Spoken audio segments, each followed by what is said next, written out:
Grand Testing, c'est, je pense, aujourd'hui de loin l'événement majeur en termes d'excellence de ce que la viticulture fait en France. Je suis ici parce que c'est un moyen extraordinaire de rencontrer le public. Un public chaleureux, passionné, jeune, très intéressé, qui est patient, qui sait écouter, qui sait prendre le temps. Et donc c'est un moment privilégié pour moi pour faire avancer certaines idées. Parce que je crois qu'avant de vouloir gagner la bataille économique, qui est souvent le principal moteur des acteurs du dossier, il faut gagner la bataille des idées.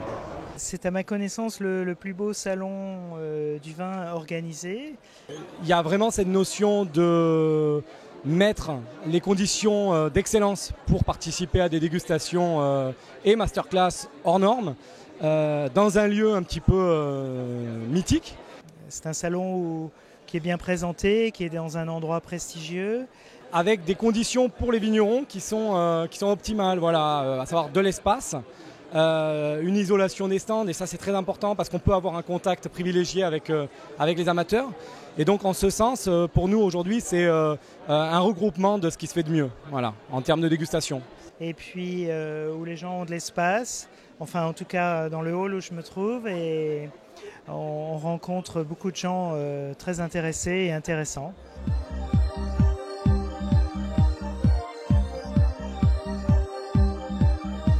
Alors le Grand Testing est un salon qui est ouvert au grand public et qui accueille vraiment un public qui est très haut de gamme, très connaisseur, un public assez jeune, et ça pour nous c'est toujours très encourageant parce que le vin n'est pas réservé qu'à une élite d'un certain âge. Les jeunes aujourd'hui s'intéressent. Si vous regardez un peu la population, c'est très hétérogène, des jeunes, des gens un peu plus âgés, des femmes, des hommes, et on a vraiment affaire à une population qui s'intéresse au vin, qui pose des questions, qui déguste bien, et pour moi c'est le plus beau salon grand public en France. La particularité pour moi, c'est la dimension profondément respectueuse,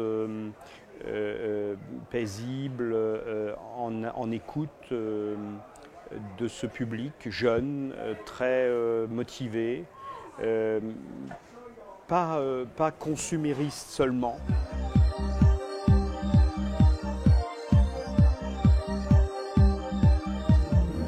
Pour moi, les vignes, le vin, c'est toute ma vie, c'est toute l'histoire de ma famille. Je suis né avec la naissance du domaine que mes parents ont créé il y a 35 ans.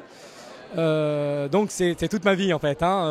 Alors les vignes et le vin, pour moi, ça signifie toute ma vie. C'est une découverte de chaque minute, c'est un chemin, c'est une ascèse, c'est une évolution, c'est une construction de la personne.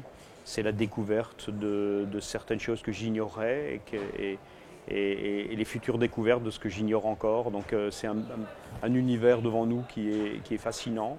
Alors la vigne, le vin, c'est d'abord une histoire, une belle histoire, celle de générations et d'une histoire de France en fait qui est ancrée vraiment dans la tradition depuis très longtemps. Je suis né dans le petit village où j'habite encore, et on a trouvé un ancêtre qui cultivait la vigne en 1634 dans notre village, et du coup ça reste pour moi quelque chose de très très important, et je suis fier de pouvoir continuer cette tradition.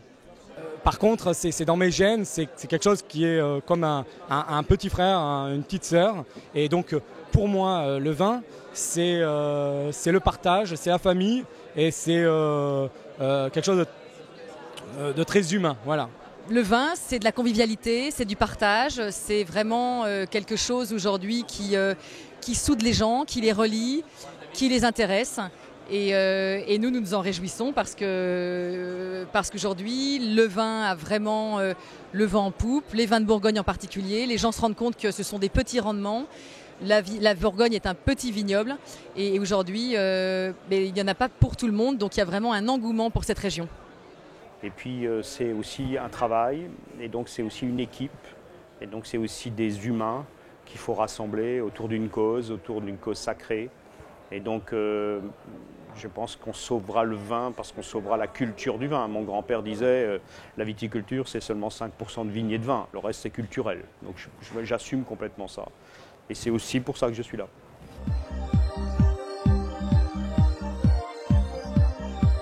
Le terroir, c'est l'assemblage de plusieurs points. Le terroir, pour moi, c'est tout ce qui participe à ce que le vin est au final. Donc c'est évidemment le sol sur lequel on va produire, mais pas seulement. C'est la combinaison d'un sol, d'un climat et d'un végétal. Donc pour nous, c'est la vigne, les raisins. C'est un contexte climatique, évidemment. Et après, c'est toutes ces choses, ces choix qui appartiennent aux vignerons et surtout l'idée qu'il a du vin. Et du travail de l'homme qui essaie de valoriser, de mettre le plus en valeur possible les fruits provenant de cet endroit précis. Nous, à Domaze Gassac, notre idée profonde, c'est le respect du millésime. Avoir dans l'idée qu'on ne fait pas des clones, mais une copie unique chaque année de l'excellence de ce que va nous donner le terroir. Voilà. Pour moi, le terroir, c'est le respect de tous ces éléments-là. Donc c'est vraiment un ensemble, le terroir, et c'est une affaire de sol, d'ensoleillement, de pente, mais aussi d'homme. Le terroir, pour moi, c'est cette dialectique de la liberté, liberté de la plante, liberté de l'être humain. Donc c'est le sujet, il me semble que c'est le sujet d'aujourd'hui.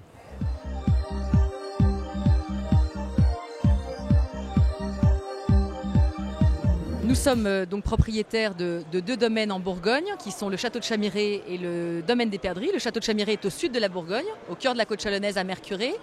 Et le domaine des Perdrix est en Côte de Nuit, qui est une côte très prestigieuse. Et nous assurons aussi la distribution d'un domaine à Givry, donc toujours au cœur de la côte chalonnaise, qui s'appelle le domaine du Clos du Cellier aux Moines. Nos vins, c'est simplement du jus de raisin qui est fermenté. Et moi, mon plus grand rêve, c'est d'essayer de mettre le fruit dans la bouteille. Donc cueillir le plus beau fruit. Vous voyez, le chenin blanc, notre fruit, ne mûrit pas de manière homogène. Et donc la difficulté, c'est de choisir les fruits et de les mettre dans la bouteille. La particularité de nos vins, c'est que nous avons déjà la chance d'avoir de très beaux terroirs. Et cette notion de terroir en Bourgogne est très importante, mais nous avons de très beaux terroirs que nous exploitons, nous essayons de les exploiter au mieux. Et nous aimons, nous, les vins qui sont dans le fruit, dans la fraîcheur, parce que le pinot noir est un cépage qui est très compliqué à vinifier. C'est sans doute le cépage le plus difficile à vinifier, mais c'est un cépage qui donne aussi ses plus belles émotions aux consommateurs, à l'amateur de vin. Donc nous essayons de produire des vins qui sont sur le fruit, sur la fraîcheur, avec beaucoup d'équilibre, une belle complexité, de la puissance, mais en même temps de la finesse, de l'élégance. Et pour résumer, je dirais en un mot, des vins racés et dans l'équilibre. Domaze Gassac est aujourd'hui un vin qui a des convictions profondes, à savoir une défense profonde de la nature, des convictions écologiques et un attachement à des valeurs de partage. Voilà, donc on fait des vins de garde.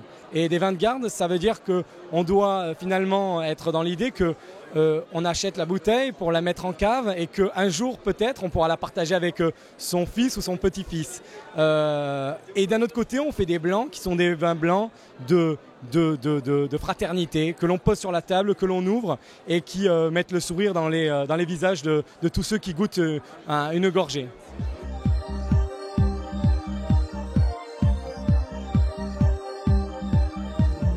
Alors la Chine est un pays que je connais bien car j'y vais 1 à 2 fois par an maintenant depuis 4 ans pour promouvoir justement les vins de Bourgogne.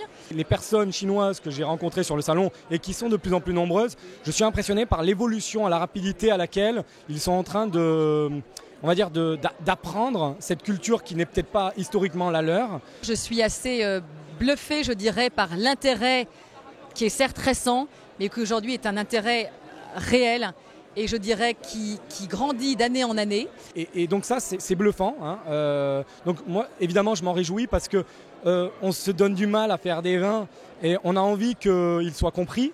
Et ben, je souhaite de tout mon cœur qu'un maximum de personnes soient capables de les apprécier. Donc d'abord, je les remercie de leur intérêt pour la Bourgogne, qui est une région qui est encore assez méconnue des Chinois. Mais nos consommateurs chinois, nos amis chinois vont très vite, ils apprennent vite. Leur dire que le vin, c'est quelque chose de merveilleux, c'est quelque chose qui permet de s'échapper et de voir le monde sous un œil riant et joyeux. Et c'est aussi quelque chose qui élève l'esprit, qui élève l'homme et qui donne de la joie, du plaisir. C'est quelque chose qui permet de partager. Et pour moi, c'est ce qu'il y a de plus merveilleux dans ma vie, en tout cas.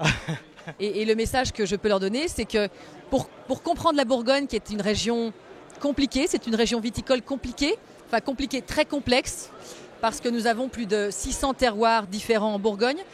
Le mieux pour la comprendre, c'est de venir nous rendre visite en Bourgogne et de mettre les pieds dans la vigne. C'est comme ça qu'ils arriveront vraiment mieux à comprendre le terroir et pourquoi la Bourgogne est une région de richesse. Donc nous les attendons au château de Chamiré ou au domaine des Perdrix ou au Clos du Cellier aux Moines quand ils le souhaitent, et nous serons très, très heureux de leur montrer justement la richesse et la complexité de notre région. Écoutez, mon message pour les amateurs chinois, ce serait le message que j'adresse à tous les amateurs du monde.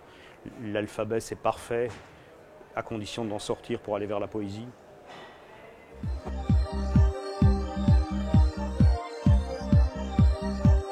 Alors, je pratique depuis très longtemps la biodynamie. Je pense que j'ai peut-être pratiqué toujours la biodynamie sans trop le savoir, parce que finalement, la biodynamie, c'est fondamentalement, essentiellement et finalement peut-être à 100% le concept de terroir. C'est-à-dire ce concept de relation entre tous les acteurs.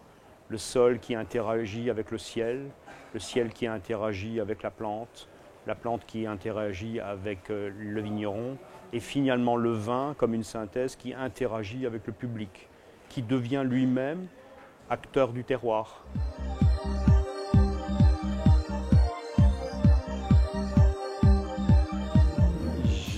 J'avais jamais réfléchi à la question, elle est passionnante. Il y a une raison historique en fait.